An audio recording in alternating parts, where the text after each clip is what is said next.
All right, YouTube.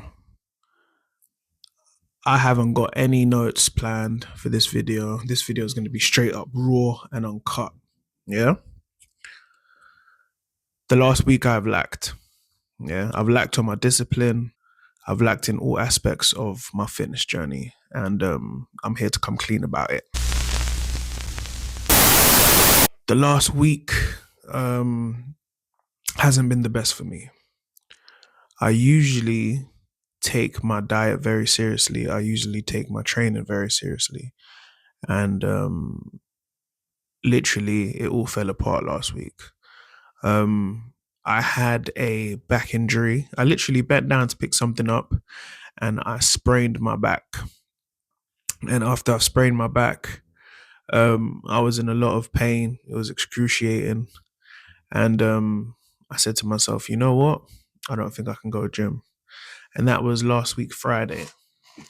And since then, I think it just like made an excuse for me to start eating the wrong way.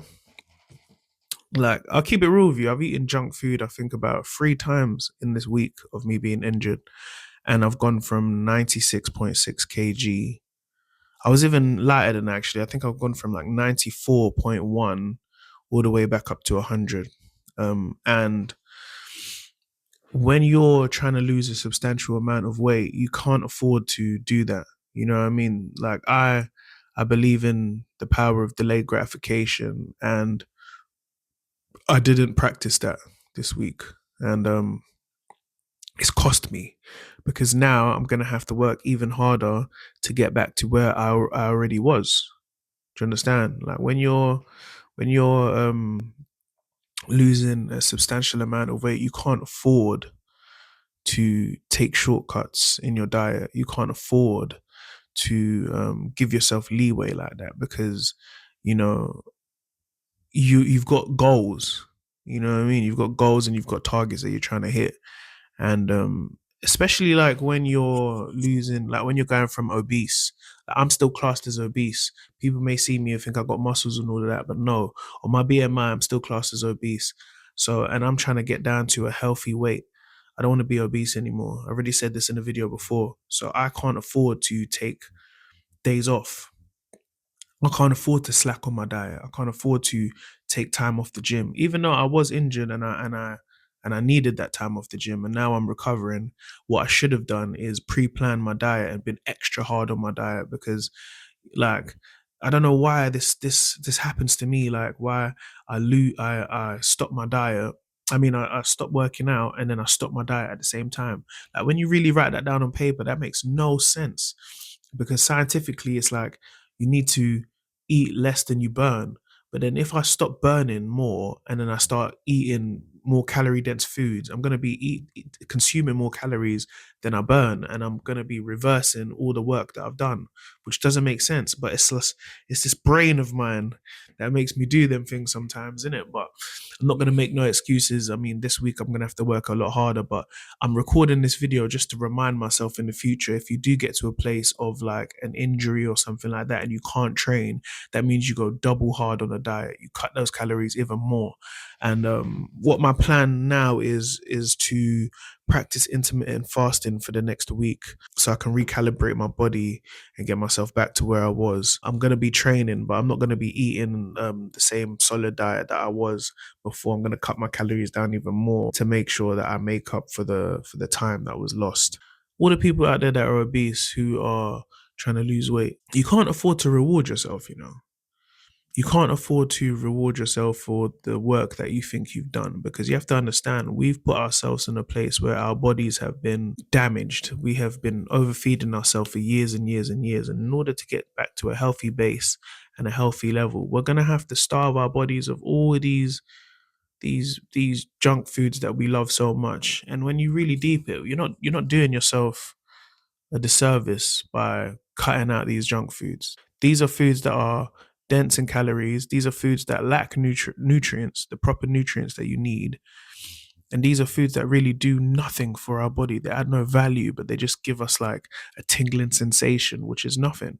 You know what I mean? At the end of the day, Like you might eat a Chinese and then the next day you're feeling, you know what I mean? But then you eat a healthy meal and you're able to function more. You're able to get back up in the morning and and do what you need to do what you need to do. You understand what I'm saying? So um honestly, like the practice of delayed gratification is very important, man. I mean, on this journey now, I've lost about 8 stone, and although I've lost 8 stone, I remember being at work one day and telling someone like, "Yeah, man, like I used to be FAF."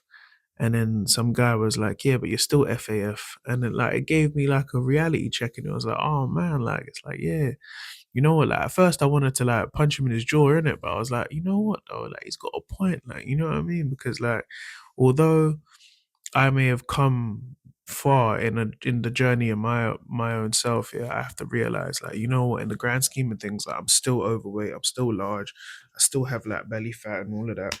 Do you know what I mean? So it's like, yo, I gotta work. You know what I mean? The journey's not over, man. And it's gonna make when I hit that target that much sweeter because I know how much I had to grind for this. I'm telling you, man, anybody who's trying to lose a substantial amount of weight, this is gonna be the hardest journey you've ever been on in your life.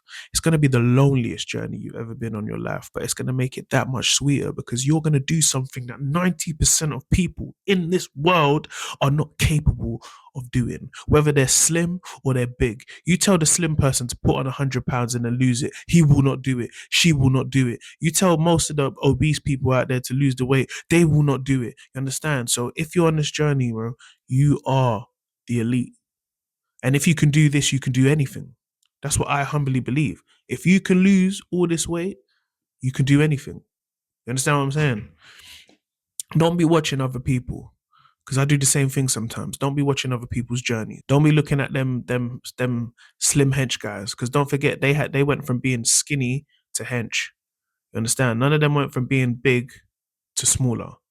You understand what I'm saying? Not to discredit those journeys as well, because those journeys are difficult. You have to eat a lot, you have to train hard. But our journey is completely different. We have to eat less. We're used to consuming food and we have to eat less. Remember, eat less, move more. That's it. It's the basics, man. But yeah, man, I just wanted to come on to chin check myself, you know, in front of the world, in front of the YouTube community, and tell myself that, you know what, like I could have done better. I could have done better. Benjamin, you could have done better. But you know, we're not gonna dwell in the past. We're gonna brush it off and move forward. And hopefully, in the next couple of videos, you'll see that the progress has been made, and I'm back to where I'm supposed to be. So yeah, to everybody watching, big up, big love, and stay locked in.